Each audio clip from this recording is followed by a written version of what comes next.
Fil-Palazz tal-Gran Mastru l-ġimgħa filgħodu seħħ l-iskambju tal-awgurji għas-sena l-ġdida tal-President ta' Malta George Vella flimkien mal-Korp tal-Konsli Onorarji akkreditata għal Malta.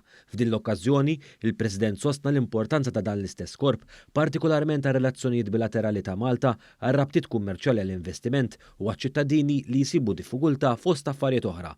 Il-President ta' Malta rimarka wkoll dwar l-għajnuna siwja immens ta' dan l-istess korp, partikolarment fi żmien ta' sfida bħal dak tal-pandemija. Intenni l-apprezzamenti għaj li esprimejt diversi okkażjonijiet oħra għall-għajnuna tangibbli li provdejtu fil-qilla tal-pandemija meta ġiet mitluba minnkom l-għajnuna tagħkom minn numru kbir ta' individwi u familji li b'sens urġenza kellhom jerġgħu lura lejn pajjiżhom meta faqqat il-pandemija u l-inqabdu għaw Malta. Il-President Vella rrimarka wkoll dwar is-sitwazzjoni li dejjem qed tiżviluppa fl-Ewropa u fid-dinja minħabba l-gwerra fl-Ukrajna u għalhekk sostna l-importanza tal-kontribut urġenti minn dan il-korp biex tiżdied il-ħidma bilaterali u multilaterali f'interess ta' netwerk aktar ikkonsolidat tan-negozju, tal-kummerċ u tal-enerġija. Huwa rrefera wkoll għal bidu ta' pajjiżna fl-esperjenza prestiġjuża bħala membru mhux permanenti tal-Kunsill tas-Sigurtà tan Nazzjonijiet Uniti.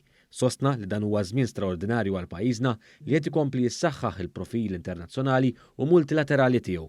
Jiena konvint li intkom se ssegwu ferm mill-qrib il-ħidma ta' Malta f'dan ir-rwol.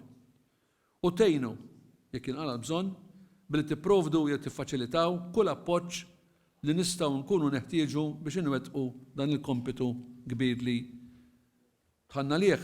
Huwa ħeġġeġ favur il-ħidma tajba ta' dan il-korp bħala ħolqa fundamentali fil-katina li tħares il-ġid tas-soċjetà tagħna.